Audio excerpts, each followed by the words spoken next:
এইটো মাইকী ডিঙিত দিয়া হস্তি ঘণ্টা আমাৰ সত্ৰ হাতী আছিলে। আগৰ মানুহ জনসংখ্যা কম, হাতী ডিঙিত মেলি দিয়ে গৰু মেৰা দি মাৰোঁতে গধূলি হ'লে কাণ ফান্দে বোলে পূবে মাৰিছে, এতিয়া হাতী আনি বান্ধি দিয়েহি ৰাতিৰ কাৰণে। এইটো মতা, এইটো অস্ত্ৰ ধাতু ঘটি 100 কিমানটা বছৰ হৈছে। এইটো ইয়াত লিখি দিছে ভদৰী বৰবৰুৱাৰ বংশধৰ, বা তেখেতেই হ'ব ভদৰী বৰবৰুৱা বুলি লিখিছে। কিন্তু জাদৰাইক স্নান কৰিবৰ কাৰণে এইটো পানী ল'বলৈ দিছিলে। এইটো আমাৰ আচলতে এটা কথা আছে কি, ৰাসত বা ফাকুৱাত যথেষ্ট মানুহ হয়, হ'লে আমি এই ঘটিয়ে জাদৰাই স্নান কৰোঁ। তাৰ যিটো পৰ্জল, সেই পৰ্জলটো খাবলৈ দিওঁ, শৰীৰৰ কাৰণে উপকাৰ হয়। আৰু এইটো ঢেলাই গৰুদ্ৰ, ইয়াত ধূপ কাঠি জ্বলায় আহোম ৰজাৰ দিনত। এইটো আহোম ৰজাৰ দিনৰ কাঁহৰ টেমা, আগৰ অসমীয়াই বা ৰজাই অলংকাৰ পাতি থৈ সাফৰ মাৰি থয়। আমি এতিয়া ব্যৱহাৰৰ কাৰণে পূজাৰ সামগ্ৰী থৈছোঁ। এইখন হাইচ বান কাঁহী, প্ৰায় 5 কেজি আছে। আহোম ৰজাৰ দিনৰে আগৰ বৃদ্ধসকলে ভাত খায়, আমাৰ অসমীয়া বোৱাৰীসকলে ধৰে, প্ৰায় 5 কেজি। এইখন আগৰ গধূলি আৰতিত বা ৰাতিপুৱা পূজাত হ'লে বৰ ঢাল আঁৰি থৈ দিয়ে, মাৰি এডালে কটৰং কটৰং কটৰংকা মাৰে, বৰ ধুনীয়া শুনিবলৈ। এইখন ঢাল, এইডাল ত্ৰিপদী, ইয়াতে ব্ৰাহ্মণে কোষাটো থৈ 3টা ভৰি ত্ৰিপদী, বস্তুটো হেৰিয়াত থকা বাবে এডাল ছিগিছে, আমি এইটো ৱেল্ডিং কৰি দিম। গংগা বাহন কৰি শান্তি কৰে, ত্ৰিপদী এডাল।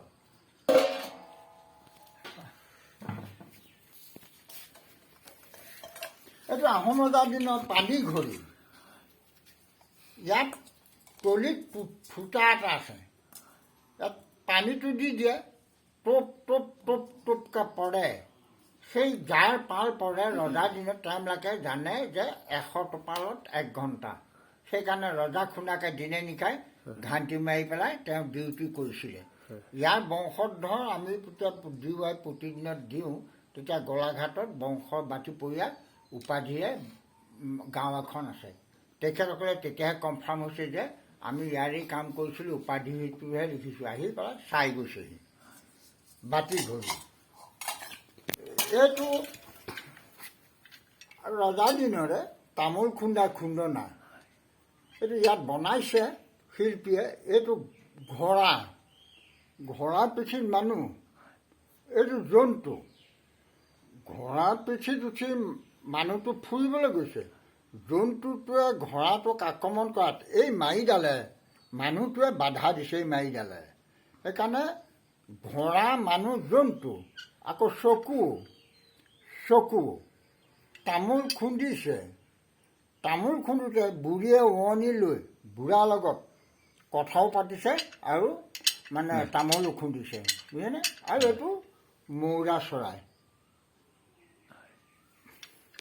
এইটো ৰজাৰ দিনৰে আমাৰ পুৰণা প্ৰাচীন, প্ৰায় 2.5 কেজি হ'ব তামৰ। এইটো কুণ্ড বুলি কয়, মানে দেৱী পীঠ। ইয়াতে ফুল তুলসী দুবৰি ধূপ বা দি পেলাই গংগা বাহন কৰি শান্তি কৰে। এইটো হাতী খুজীয়া বাতি, ইয়াতে অসমীয়াই ভাত দাইল একেলগে লৈ ভাত খাইছিলে।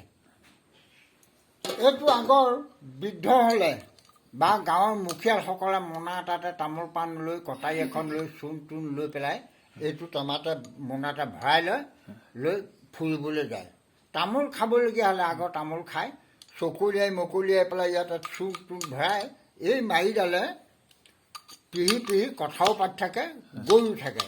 যেতিয়া ই গুৰি হ'লে মানে লৈ পেলাই গলিয়াই খায়। তামোল খুন্দনা। এইটো আহোম ৰজাৰ দিনৰ ৰূপৰ লোটা, আমাৰ কেইবাটাও আছে, বৰ্তমান এপত দেখুৱাইছোঁ এইটো ৰূপৰ লোটা। এইটো সাগৰৰ শামুক, এইটো মামা বৰ্ত বুলি কয়। এইটো যাৰ ঘৰত থাকে, আমাৰ প্ৰবাদ এটা আছে, লক্ষীয়ে বাস কৰে।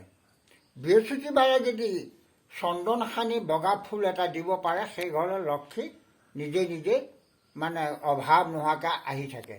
এইটোৰ নাম বামা বৰ্ত, সাগৰৰ শামুক। এইখন হাইচ বান কাঁহী, এইখনো হাইচ বান কাঁহী, কাঁহৰ, প্ৰায় 5 কেজি। এইটো আহোম ৰজাৰ দিনা তামোল খোৱা বঁটা। ৰজাই তামোল খাইছিলে, তামোল খোৱা বঁটা।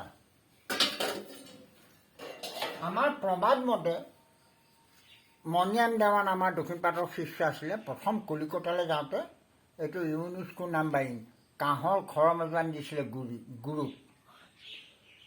ইয়াত প্ৰায় 500 গ্ৰাম হ'ব ওজনটো। এযোৰ 1 কেজি ভৰিত আছিলে। এইখনৰ আমি বুৰঞ্জী ক'ব নোৱাৰোঁ, কিন্তু সত্ৰত ভঁৰাল এটা ওলাইছে, কাঠৰ খৰম এপাত ওলাইছে। ইপাত ক'ত আছে এখন বিচাৰিলে পিছত ওলাব বুলি পেলাই আশা কৰিব পাৰোঁ। এইটো ঔবখলীয়া বানবাটি, এই দুটা ঔবখলীয়া, ঔটেঙাৰ নিচিনা মানে বস্তুটো দেখিবলৈ। বস্তুটো মানুহে ক'ব ৰূপৰ, নহয়, আগৰ দিনৰ কাঁহ। এইটো ৰজাৰ দিনৰে তামোল খোৱা বঁটা।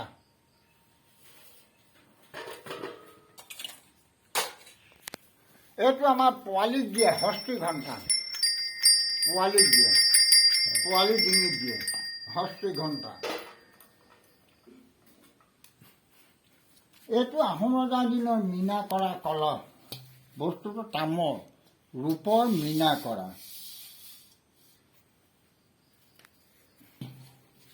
এইখন আহোম ৰজাৰ দিনৰ প্ৰায় 400 বছৰ ওপৰ হ'ব, আৰু আছে আমাৰ ইয়াত ভঁৰালত, কিন্তু আমি এটা দেখুৱাইছোঁ। তামত ৰূপৰ মীনা কৰা নিখুঁত শৰাই। তেতিয়াৰে ইমান ধুনীয়া সৰুকৈ কাটিছে, আৰু ভাবিবও লাগিব বস্তুটো যে ইমান দিন লাষ্টিং কৰিছে। এইফালৰ পৰা চালে আমি অসমখন এসময়ত কাৰিকৰী দিশত যথেষ্ট আগবঢ়া আছিলোঁ। এতিয়া কালক লৈ আমাৰ পৰা কাহিনী আনেহে কাৰিকৰী দিশত আগবাঢ়ি আছে। এইটো গাগৰি, গাগৰিটো ডিঙি চুটি। আগৰ এতিয়া ঘৰে ঘৰে পানী, আগৰ নদী পাৰ 1 কিলোমিটাৰ হ'লেও বোৱাৰীয়ে বা ঘৰৰ মালিকনীয়ে পানী আনি ঘৰ পৰিচালনা কৰিব লাগিব। এইটো কলহ, এই হাতত আনে, কলহ বা মূৰত আনে। এইটো গাগৰি ডিঙি চুটি, ডিঙি দীঘল কলহ।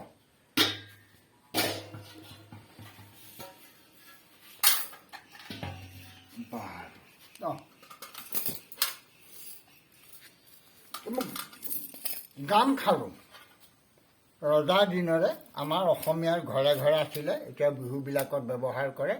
এইযোৰ হ'ল মুঠি খাৰু। এইটো প্ৰবাদ মতে মতাই ব্যৱহাৰ কৰে। এইটো বাজে, উজুনুক জুনুক বাজে, বা নৰ্তকীবিলাকেও, নাচ গান কৰাবিলাকেও ব্যৱহাৰ কৰে। ধাতুটো ৰূপ। এখন ৰূপৰ ফণি, আহোম ৰজাৰ দিনৰে আমাৰ ভঁৰালত জমা আছিলে, ৰূপৰ। এইটো বস্তুটো কি আজিলৈকে আমি উদঘাটন কৰিব পৰা নাই। পুৰাতাত্ত্বিকসকলে যদি উদ্ধাৰ কৰিব পাৰে সন্তোষ। এইটো ঝাৰ বুলি কয়। এইটো ৰূপৰ, এইটো তামৰ। এইটো কি ব্যৱহাৰ কৰে নাই, ফুলদানি ৰাখে নেকি ৰজাৰ সন্মুখত, নাজানো বাৰু। এইটো ঢকঢকী লোটা, মানে পানী ঢালিলে ঢক ঢক ঢক ঢক, ডিঙিটো সৰু, ঢকঢকী লোটা বুলি কয়। এইটো ঢকঢকী লোটা। এইটো বটলহি, আগৰ অসমীয়া ঘৰে ঘৰে আছিলে।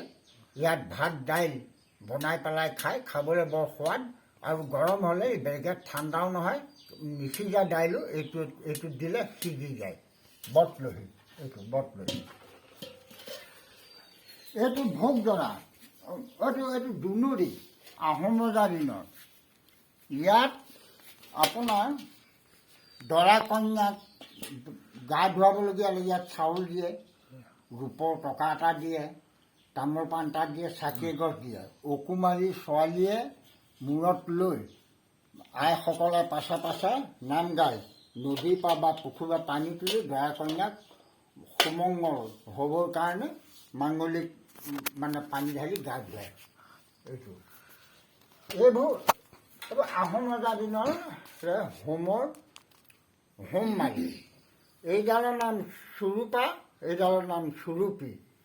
ঘিউ লৈ পেলাই মন্ত্ৰ মাতি অগ্নিক দিয়ে, অগ্নিয়ে স্বাহা। এইখন আগৰ আহোম ৰজাৰ দিনৰ, এইখন প্ৰায় 3 কেজি হ'ব কাঁহী। এইডাল বেৰা কাঁহী বুলি কয় আগৰ। এতিয়া ক'বলৈ হ'লে বুজিবলৈ সহজে ডাইনিং টেবুল। ইয়াৰ আমাৰ প্ৰায় 100ডালমান আছে। এইবোৰ ইউনিটকে নাম্বাৰিং কৰি থৈছে, মিউজিয়ামত আমি সজাম। এইখনেই কাঁহী। ইয়াতে ভাত লৈ দাইল ভাজি চব লৈ পেলাই ইয়াতে ভাত খায়। এইবোৰ আহোম ৰজাৰ দিনৰে। এইটো কোষা ৰূপৰ। এইখন পুষ্পাসন, ইয়াত ফুল লয়, লৈ পেলাই পূজা কৰে। আৰু এইখন আহোম ৰজাৰ দিনৰ কাঠৰ শৰাই, হেঙুল হাইফা তেতিয়াৰে ৰং। এইখন কাঠৰ। এইখন আমাৰ অনুমানিক আমাৰ হাতত এটা 300 প্ৰায় 70 বছৰ আছে, তাৰ আগত তৈয়াৰী। অন্ততঃ 500 বছৰ আপ হ'লেও কম নহ'ব। এইখন ৰাঙলী ৰঙা শৰাই, হেঙুল হাইঠা তেতিয়াৰে।